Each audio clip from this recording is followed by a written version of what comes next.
اعوذ باللہ من الشیطان الرجیم، بسم اللہ الرحمن الرحیم۔ فرسٹ ایئر اسٹوڈنٹس السلام علیکم۔ جی بیٹا، آج ہمارا 19واں لیکچر ہے اور حصہ نظم میں سے ہم میر انیس کی نظم میدان کربلا میں صبح کا منظر پڑھ رہے ہیں، ٹھیک ہے جی، جس کا بند نمبر ہے 4۔ وہ قمریوں کا چار طرف سرو کے ہجوم، کوکو کا شور نالائے حق کے سر رہو کی دھوم، سبحان ربنا کی صدا تھی علی العموم، جاری تھے وہ جو ان کی عبادت کے تھے رسوم، کچھ گل فقط نہ کرتے تھے رب اعلیٰ کی مدح، ہر خار کو بھی نوکے زباں تھی خدا کی مدح۔ الفاظ مشکل ہیں بیٹا، ذرا پھر سے غور کر لیں۔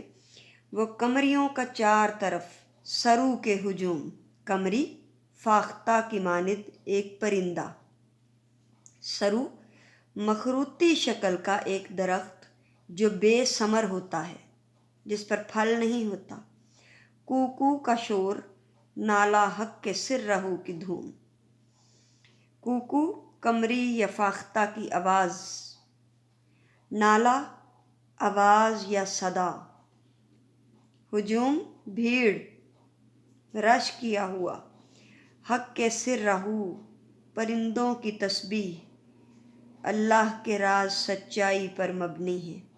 حق کے سر رہو پرندوں کی تسبیح، جس کا مطلب ہے اللہ کے راز سچائی پر مبنی ہے۔ سبحان ربنا کی صدا تھی علی العموم، جاری تھے وہ جو ان کی عبادت کے تھے رسوم۔ سبحان ربنا خدا پاک ہے، صدا آواز، علی العموم عام طور پر،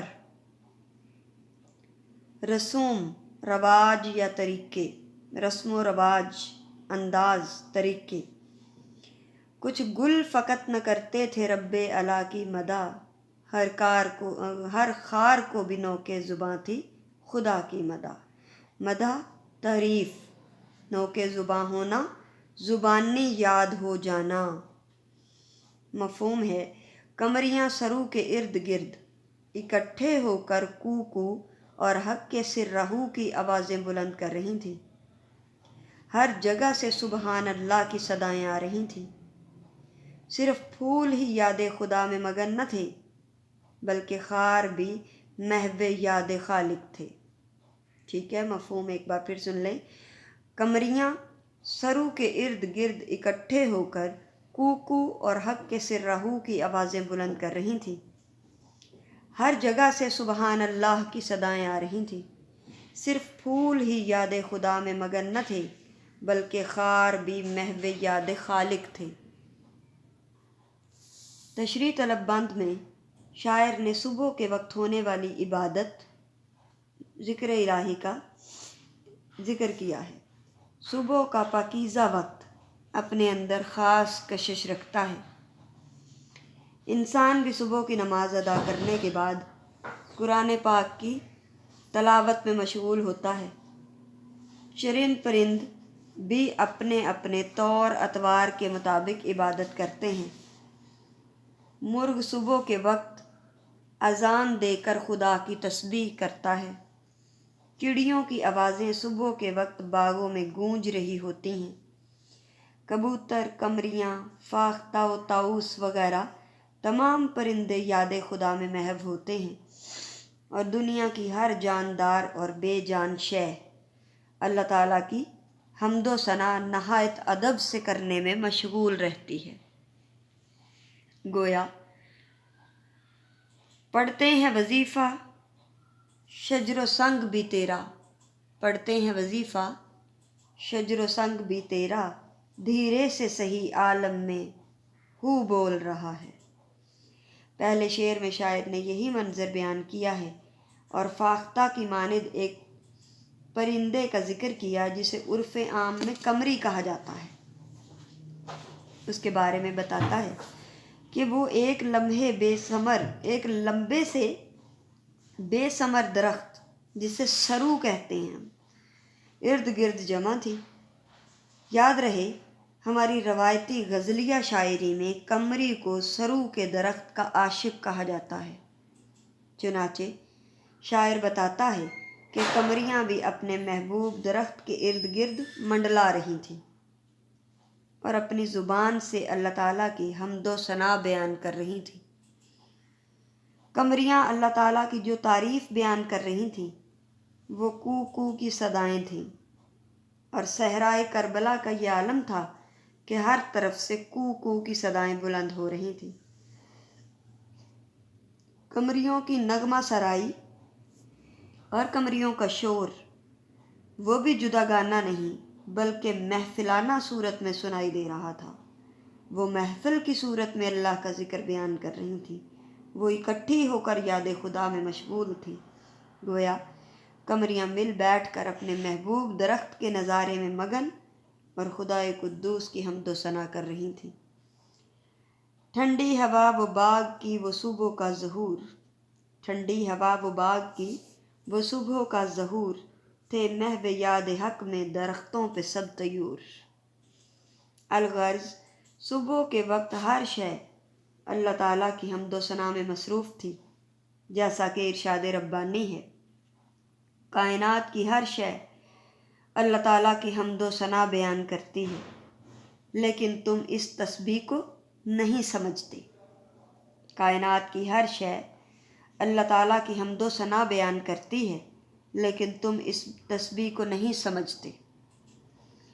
بند کے دوسرے شعر میں شاعر کہتا ہے کہ صرف قمریاں ہی کو کو کی صدائیں بلند نہیں کیے ہوئے تھیں، بلکہ یہ ذکر علی العموم جاری تھا کہ سبحان ربنا، یعنی پاک ہے ہمارا رب کی تسبیح جاری تھی۔ میدان کربلا کے پودے، صحرا میں اگی ہوئی خودرو جڑی بوٹیاں، پانی، غرض کہ یہ صحرا میں موجود ہر شے اپنی زبان خاموش سے کہہ رہی تھی کہ اللہ تو پاک ہے، اور سبحان اللہ کا ورد ہر شے کی زبان سے جاری تھا۔ ہر شے اپنے رسوم کے مطابق، اپنے رسم و رواج کے مطابق، اپنے طریقوں کے مطابق اللہ کو یاد کر رہی تھی۔ پھول اپنے طور کے مطابق، اشجار اپنے اطوار کے مطابق، پتھر اپنے انداز میں، پانی اپنے قوانین کے مطابق، اور صحرا کا ہر ذرہ اپنے جدا جدا انداز میں خدا کی تسبیح بیان کر رہا تھا۔ آخری شعر میں شاعر کہتا ہے کہ پھول تو خدائے رحمان کی حمد و ثنا میں مگن تھے، اور اس طرح تسبیح و تحلیل کے ذریعے یہ قدرت الہی کی عکاسی کر رہے تھے۔ بقول شاعر، پیدا گلوں سے وہ قدرت اللہ کا ظہور، پیدا گلوں سے وہ قدرت اللہ کا ظہور، وہ جا بجا درختوں پہ تسبیح خواں طیور۔ شاعر مزید کہتا ہے کہ میدان کربلا میں فقط پھول ہی مدح سرائی میں مگن نہ تھے، بلکہ کانٹے کی ہر نوک بھی اللہ کی یاد میں مگن تھی۔ کانٹوں کے ساتھ جو چبھن اور تکلیف کا تصور ہے وہ شاعر نے کم کرنے کی کوشش کی ہے۔ شاعر کہتا ہے کہ خدا کی حمد و ثنا بیان کرتے ہوئے ان کی زبان کی تیزی رفع ہو چکی تھی۔ ان کی نوکیلی زبان تکلیف دینے والی نہیں بلکہ اللہ کی حمد و ثنا بیان کرنے والی تھی، اور اب کانٹوں کی نوک بھی زبان بن چکی تھی، بات کر رہی تھی، اللہ سے کلام کر رہی تھی۔ گویا اہل بیت کی آمد کا سن کر کانٹوں نے اپنے سرے کند بنا لیے تاکہ اہل بیت کے کسی بھی فرد کو ان کی وجہ سے کوئی تکلیف نہ پہنچ سکے۔ شاعر کی فنی چابک دستی کا یہ کمال ہے کہ اس نے دشت کربلا کے منظر کی عکاسی بڑی مہارت سے کی ہے کہ کس طرح ہر شے استقبال امام حسین میں مگن تھی اور ان کے لیے عقیدت کے پھول نچھاور کر رہی تھی۔ تو بیٹا یہ سب عقیدت کے پھول تھے جو نچھاور کیے گئے، ٹھیک ہے، کیونکہ شاعر کے دل میں کربلا کی اتنی گہری محبت ہے کہ وہ مرثیہ لکھتے وقت یہ بھول گیا یا وہ یاد کرنا نہیں چاہتا، یا اس کے دل میں، اس کے دماغ میں ایسے خیالات منور ہوئے، ایسے خیالات نے جگہ پا لی کہ جیسے وہی صحرا جہاں پانی کی بوند کو ترستے تھے لوگ،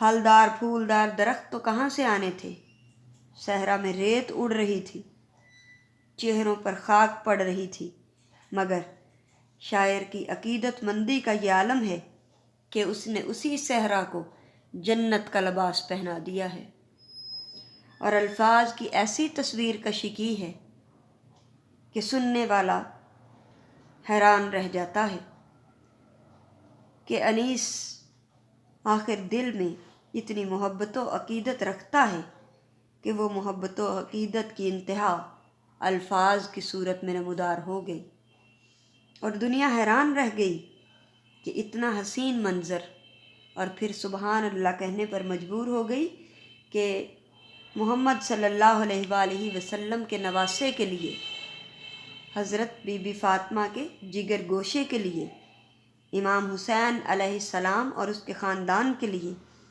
ایسا ہی جنت کا سما ہونا چاہیے تھا، ایسا ہی پر لطف اور پر شکوہ منظر ہونا چاہیے تھا، جو آنکھوں کو خیرہ کر دیتا، جو دل کو، جگر کو ٹھنڈک پہنچاتا۔ پھول اسی طرح گلفشانی کرتے دکھائی دینے چاہیے تھے، درخت اسی طرح سے معطر خوشبوئیں بہاتے دکھائی دینے چاہیے تھے، کیاریاں اسی طرح پھولوں سے لدی ہوئی ہونی چاہیے تھیں جیسے پھول بیچنے والے اپنی ٹوکریوں کو بھر کر چل دیے ہوں۔ یہ عقیدت کی انتہا ہے اور الفاظ کی نہایت خوبصورتی، اور کس طرح ہر جاندار کو، ہر چرند پرند کو، ہر پھول پودے اور کانٹے کو بھی اللہ کی یاد میں محو دکھایا ہے، اللہ کی یاد میں مگن دکھایا ہے۔ ٹھیک ہے، اہل بیت کے ساتھ شبنم نے کیسی وفا کی، گلاب کے کٹورے بھر دیے ان کے وضو کرنے کے لیے، ان کی پیاس بجھانے کے لیے۔